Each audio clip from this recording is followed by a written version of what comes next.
Algo maligno le pidió a mi amigo que acabara con la vida de su hija.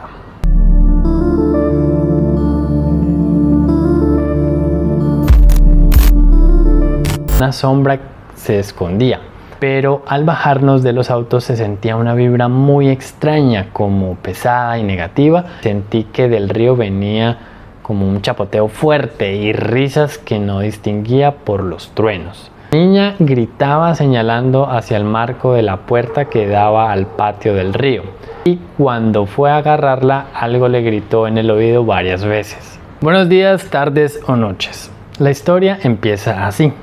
Hola, saludos. Vi por casualidad su canal y me parece que hay mucho a nuestro alrededor que nos manipula. Tengo un amigo muy querido que vivió una situación aterradora que lo hizo abandonar su casita.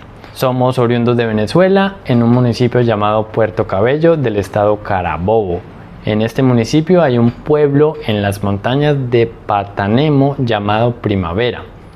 Este está ubicado dentro de una zona muy montañosa. Mi amigo, al igual que yo, pues es una persona muy relajada, muy tranquilo y muy sereno. Su vida es bastante alegre ya que su familia es de ese pueblo y estos le regalaron varias hectáreas de tierra cerca a un río. En una oportunidad nos invitó a pasar un domingo allá y compartir con nuestras familias. Era una zona bastante bonita a simple vista, pero al bajarnos de los autos se sentía una vibra muy extraña, como pesada y negativa, que no iba con el paisaje. No sé por qué razón, aunque el río se veía muy bonito y no era profundo, me dio un temor horrible. Era como si algo en el río me diera miedo y al final mis hijos nunca pudieron bañarse más allá de sus rodillas porque sentía esa sensación horrible de temor. Cabe la pena destacar que estaba construyendo mi amigo pues algo ahí, una casa, y ya había realizado las bases para la misma. Y entre los materiales, bloques y pues esas cosas, podía verse de reojo como una sombra se escondía. Pasamos un buen rato compartiendo, pero mi esposo también se sentía incómodo y la excusa perfecta para irnos era que estaba lloviendo y debíamos bajar a la ciudad. Total que partimos y él quedó en su casa con su hija, pero al ser una zona de montaña y estar nublado, oscureció muy rápido porque venía una tormenta. Llegamos a mi casa y mientras bajamos todas las cosas del auto empezó a sonar el teléfono. Era la esposa de mi amigo llorando diciéndome que estaba en un hospital cerca de la localidad de Gañango, a 30 minutos de donde él vive, y que estaba en una crisis que no se podía controlar, que si sabía que había bebido. Cosa que me pareció extraña porque ninguno de nosotros es bebedor. Y en la crisis, explica a su esposa, no soltaba a su niña que tendría unos 3 o 4 años nada más. Y me dice que si podía ir hasta allá porque no podía calmarlo y tampoco se dejaba vestir. Me pareció un poco loca la historia, pero le dije que iría y llegamos hasta el hospital. Quería llamar a la policía, pero pensaban que estaba bajo influencia de sustancias y podía ser un riesgo para la niña, razón por la cual no dejaban entrar a la esposa. Me dejaron entrar a la habitación porque me asomé por el vidrio y empezó a llamarme. Él me dice, hermana. Cuando vi la mirada de terror más horrible del planeta en sus ojos, me asusté. Lo abracé con la niña y le dije que podía soltarla, que estaba allí con él y que su esposa estaba muy asustada. Pedí una silla y le dije que se recostara para poder hablar con calma.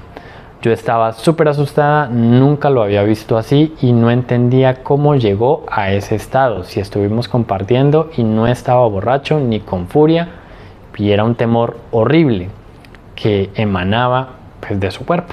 Logré que me soltara a la niña y le dije que estábamos allí para él. Me dijo que solo iba a hablar con nosotros, mi esposa, su esposa y yo. El doctor que estaba en la puerta pidió que los dejara entrar con la condición que lograran calmarlo. Le dimos agua y me dijo, hermana, yo comencé a recoger todas las cosas para bajar con la niña al pueblo. Empezó a llover muy fuerte y decidí esperar un momento para que cesara algo la lluvia y sentí que del río venía como un chapoteo fuerte y risas que no distinguía por los truenos. Cabe destacar que estaba lloviendo mucho por la tormenta. Tenía la linterna encendida y algunas velas y decidió hacerle un sándwich a la niña para que pudiera cenar algo. Pero al alejarse de la hamaca donde la tenía recostada, la niña empezó a llorar, que quería a su mamá y no se calmaba. Él dice que la niña gritaba señalando hacia el marco de la puerta que daba al patio del río. Empezó a impacientarse porque no lograba calmarla y no podía salir porque estaba arreciando la lluvia. Llegó un momento que soltó los sándwiches y cuando fue a agarrarla algo le gritó en el oído varias veces: mátala. Y pudo ver la sombra de un hombre en el marco de la puerta donde la niña señalaba, pero escuchaba su voz dentro de su cabeza llenándolo de una ira por no lograr calmarla. Pero por su mente, me dice, pasó el pensamiento de que esa no era su voz y él era incapaz de hacer eso. Decidió cargar a la niña y correr bajo la lluvia con esa voz dentro de su cabeza que le decía que la mató, que era una inútil, que no era su hija y que debía matarla. Así corrió y corrió buscando llegar al pueblo y le pidió a un señor conocido que lo sacara de allí, que algo lo perseguía para hacerle daño. El señor, al verlo como estaba, lo llevó al hospital y logró comunicarse con su familia y su esposa, quien fue la que nos llamó, y lloraba aterrado diciendo que eso le habló con una voz tan terrible que sintió que debía correr y alejarse de allí. Todos nos quedamos en silencio sin saber qué decir y no sé por qué razón empecé a orar pidiendo protección para su vida y su familia. Yo soy atea, selectiva, no creo en todo lo que me dicen, no soy cristiana ni de ninguna religión, pero entiendo que hay fuerzas en el mundo positivas y negativas. Pasamos muchas cosas luego de eso. Se le hicieron exámenes descartando crisis de esquizofrenia, epilepsia y todo lo relacionado a ello, incluyendo un test de drogas indicadas por los médicos. Y nada, nunca más quiso hablar sobre ese tema y dio por abandonada aquella casa que iba a construir para vacacionar con su familia. Decidimos nunca tocar el tema porque al referirse a ello comienza a temblar incontrolablemente. Solo sé que le creo porque como un hombre que adora a su familia, a su hija, sano mentalmente, puede llegar a una crisis nerviosa tan severa por algo que vio y escuchó, que en su raciocinio o cordura sabe que no existe, nunca más escuchó esa voz y sé que algunos pensarán que esto es una historia inventada y a mí me lo hubieran dicho y quizás no lo creería si yo misma no lo hubiera sentido o hubiera sentido esas sensaciones raras de miedo en ese lugar. Nunca le dije que yo sentí miedo al bajarme del auto y me lamento no haberlo hecho y habernos ido todos juntos. Me da pesar saber que debí convencerlo de irnos, pero sé que no ocurrió una tragedia con la niña, por ser un hombre centrado y poder haber discernido que ese pensamiento no era de él. Bueno, pasó eso, yo le hice unas preguntas a ella y me dice que eso pasó por allá en junio de 2023, luego de la pandemia, si mal no recuerda, porque esperaban con ansias poder volver a salir de paseo. Y eso quedó abandonado con materiales, nunca se finiquitó esa construcción, ya que luego de mucho tiempo la gente mayor del pueblo decía que en esos linderos tenía algo o había algo que no era natural, que era su manera de describirlo. Y que por eso en esas zonas las personas son con bastante antigüedad y en esa localidad no han querido que sus familias construyan más casas por esas razones. Aunque caminando el río a pocos metros se llega al mar, prefieren dar la vuelta y caminar más para no pasar por allí. Hay algo en esos montes de Puerto Cabello, los pueblos Borburata, Patanemo y Gañango.